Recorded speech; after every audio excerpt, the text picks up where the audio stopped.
be.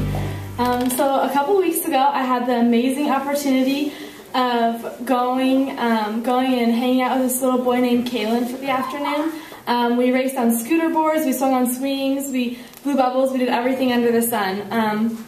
Although he was only 6, we bonded instantly. Connect, which was the event Kalen took part in, was a special day set aside for autistic students to come and hang out and meet and interact with high school students. We really felt that this topic was an amazing topic to dive into because of the bonds and relationships and memories we knew we were going to foster. So on May 21st, around 12:45 p.m., the first 2 boys showed up and walked through the glass doors of Riverstone International School, and just excitement and nervous energy just raced through my veins. I was so nervous after, planning and setting up and educating myself on autism for hours. I just wasn't sure that I was the person to be helping with this event. I didn't feel qualified enough. These were these amazing students coming in, and I was just like, me? Like, how can I do this by myself? Just how can one son do this? And so, but all the nerves were shaken and glossed over as soon as a little boy named Kalen just ran up to me looking for his name tag, and his dad, who followed close behind in like a thick British accent, was like, "This is Kalen and this is his brother Aiden, and they'll be participating in in Connect today." And immediately my attention just focused on Kalen. He was just like this little guy, but he held himself as if he was 12 years old and he owned the world. And except for this one tiny little thing, he had this little beluga whale, and it was just like tucked underneath his armpit as snug as can be, and it wasn't moving, it wasn't budging at all. And so me and Kalen went towards the gym, and he, with his little whale, snuggled up next to him, sized up the situation, looked at all the stations, and I began to explain how this event worked. We had 1 billion stations laid out inside the gym, and I said, you go to a station, here's our passport book, you grab a ticket, you put it inside your book, and then after you complete the station, you get a sticker. Yay, a sticker, right? No, he just wanted to play. He wasn't in it for any other reason except to play, which amazed me, Now we're just like all in it to get the sticker at the end, but all he cared about was taking Beluga along for the ride, which was totally cool. And so we raced around the gym and played all these different games and kind of interacted in small conversation throughout it. But we never really talked. It was just all kind of like about, the activity we were doing or the next thing we were going to do or what Beluga had to say. And so after we raced around, he grabbed his beluga whale and he started explaining things to me about his beluga whale and everything, and I was just overwhelmed by his knowledge of sea life. He knew every single sea creature and their scientific name and at least 3 facts to go along with it, and I was just amazed at his intelligence and perception of the whole room. Any slight movement, he would notice it. Any tiny little sound, he would notice it. He rubbed we had cotton balls to play with, and he rubbed cotton balls in his ear, and they made kind of a scratchy sound, and he picked up on it, and I'd never heard a cotton ball make sound.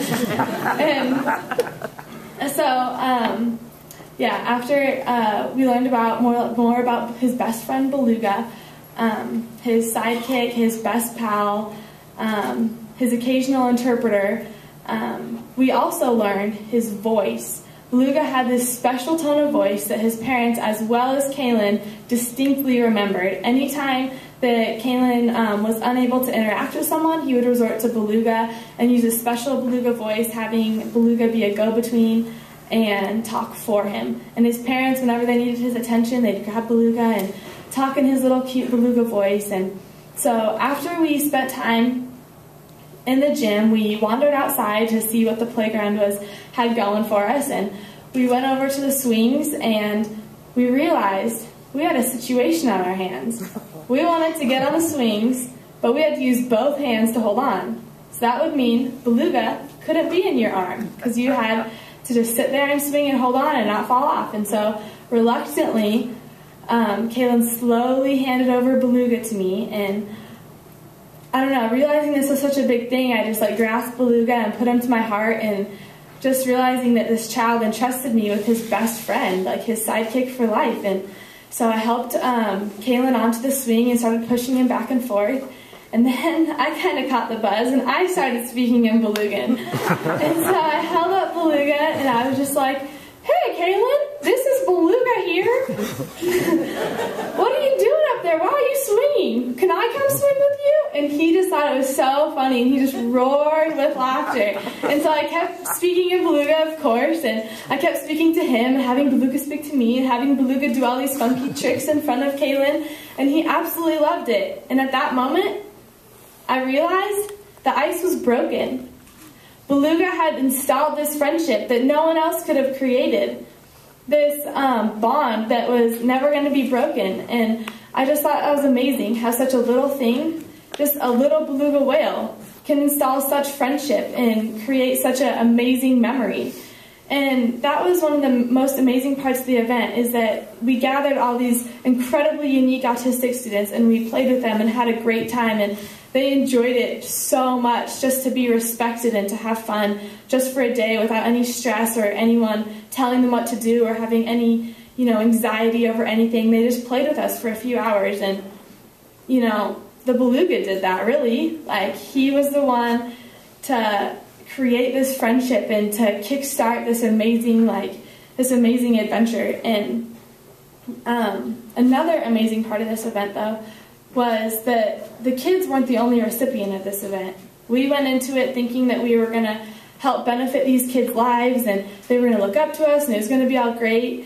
But the parents who attended actually got so much more out of it. They, while we were playing with them in the gym and outside, they hung out by the refreshments table or in the gym watching their kids play, and they discussed their child's issues and the things they've gone through, and all their just stories under the sun about their family and stuff. And they really formed like the best bonds, and they learned and they talked to each other about like how they coped, and they told our mentors the stories, and it was just amazing, to hear how these parents were so proud of us for putting on this event and creating such happiness in their child. And many of these kids, this was their first day to have a best friend. It was their first day to do something fun other than going to school and being with their parents and being told what to do. And so many of these parents were just overwhelmingly grateful for giving their child the experience.